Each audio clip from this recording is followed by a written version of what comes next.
नमस्कार। Times of Swaraj में आप सबों का स्वागत है और मैं हूं संतोष सिंह। और आज हम टाइम्स ऑफ स्वराज में बात देख रहे हैं ना, कौन सा कॉलेज है, जरा दिमाग पर जोर लगाइए। सही पकड़े हैं, एन कॉलेज है। फिर आप कहिएगा कि संतोष जी मास्टर साहब का खबर दिखाते दिखाते कॉलेज का क्या खबर दिखा लेंगे। कुछ बात ही ऐसा है कि हम आज कॉलेज का खबर आपको दिखा रहे हैं। देखिए, ये बिहार के ऐसे कॉलेज में ये इनका नाम शुमार है जो नेक के ग्रेडिंग में, जो नेक जो ग्रेडिंग देता है उसमें बिहार के टॉप कॉलेज में एक कॉलेज है।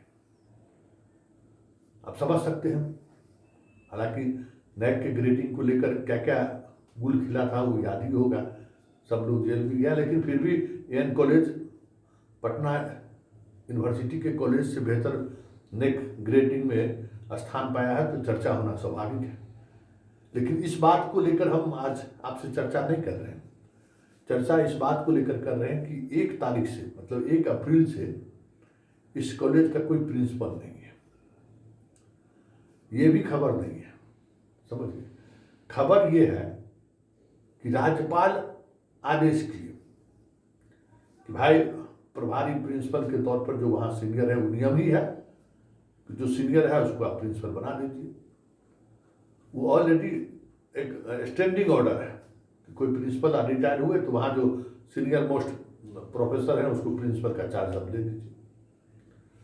चार्ज नहीं दिए तो राजभवन से उनको चिट्ठी आ गई कि पाटलिपुत्रा यूनिवर्सिटी का वाइस चांसलर जो है, प्रभारी वाइस चांसलर उनको, लेकिन वो चिट्ठी लेके बैठे हुए हैं, कुछ नहीं सुन रहे हैं। मतलब राज्यपाल का आदेश और कुलपति नहीं माने, तब नहीं कुलपति को जो है सो रजिस्ट्रार जो है सो ऐसी की तैसी किया था है? नवल किशोर यादव जो है उस रजिस्ट्रार को ऐसी की तैसी कर दिए। याद है कि भूल गए जो तुम तरह का हुआ था कि पटना यूनिवर्सिटी नहीं है, पाटलिपुत्रा यूनिवर्सिटी है।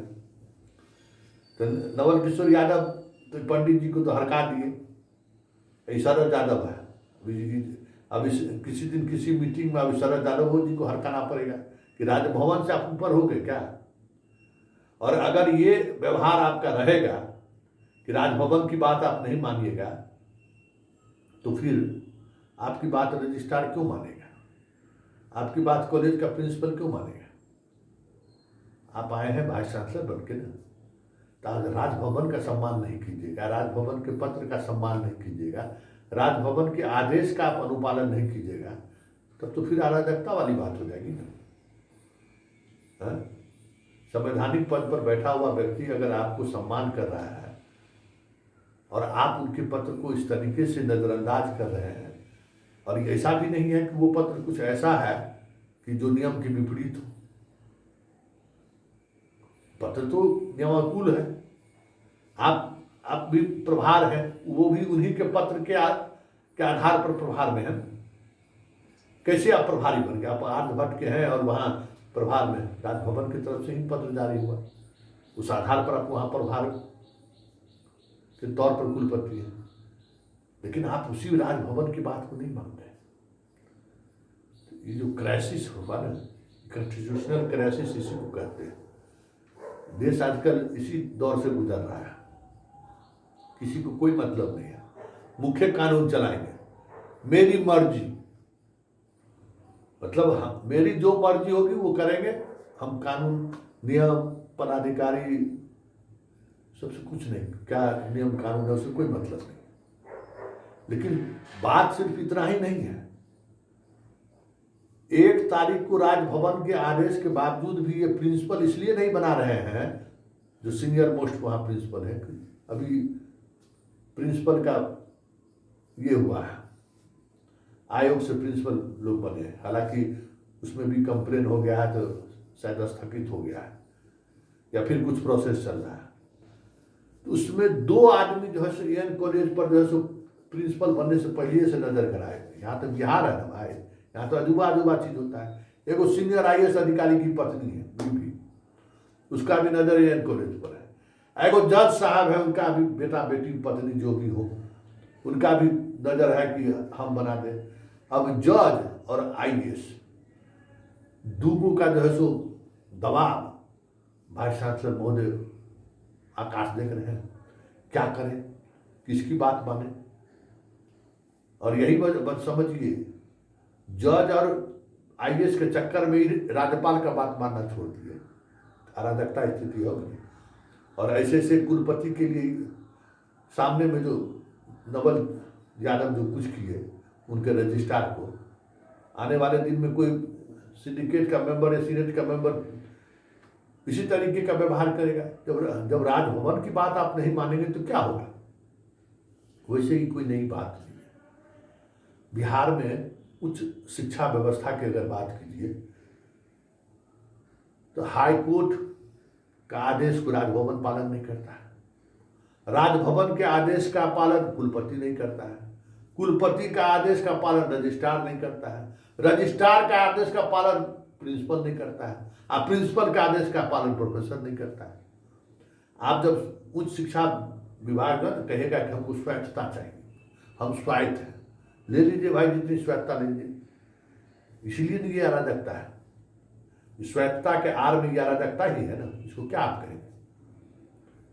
हाई कोर्ट जो है से पता गया झंझारपुर, एगो कोनो जज था इनके यहाँ राजभवन में, एगो क्या कहते हैं बिहार प्रशासनिक सेवा का अधिकारी है, वो एक 2-3 मामलों में हाईकोर्ट के आदेश का अनुपालन हो, एक रजिस्ट्रार का मामला था, उसमें वो टांग फंसा रहा था।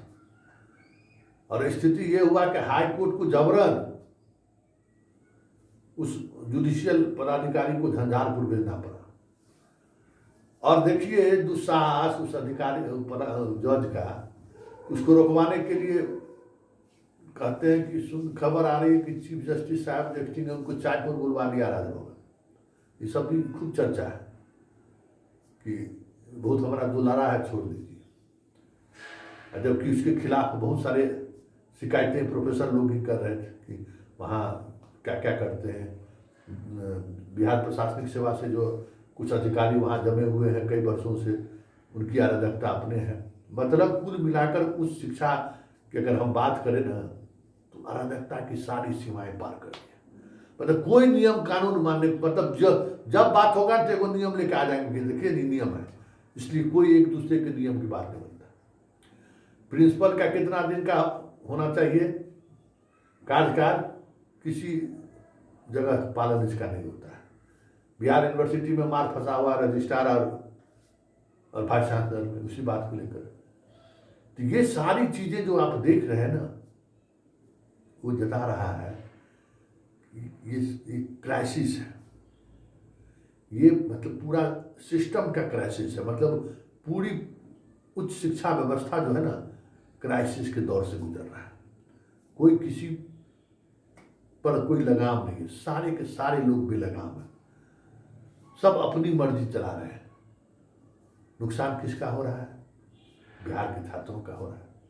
ये आपसी गोटी सेट करने में और आपसी अहंकार में अरे कह दिए तो क्या हो गया, और बाकी जो आजकल सेटिंग गेटिंग होता है उस चक्कर में सारे विश्वविद्यालय का यही हाल है। जहाँ जाइएगा वहाँ ये प्रॉब्लम होगा। एगो रजिस्ट्रार और वाइस चांसलर लड़ गए थे यही शिक्षा विभाग के बैठक में, तो रजिस्ट्रार को हटाया गया। मतलब बस समझिए कि रजिस्ट्रार और वाइस चांसलर का रिश्ता है, इसके बाद एगो वित्त पदाधिकारी, ये सबका गजब स्थिति है, सोच नहीं सकते हैं। तो ये इस पूरी अराजकता के लिए कोई और जिम्मेवार नहीं है। हेड ऑफ इंस्टीट्यूशन को भी सोचना होगा कि वाइस चांसलर आपके पत्र का कोई रिस्पॉन्स नहीं ले रहा है, आपके पत्र को इस तरीके से कूड़ेदान में फेंक दे रहा है, जिम्मेवार कौन है?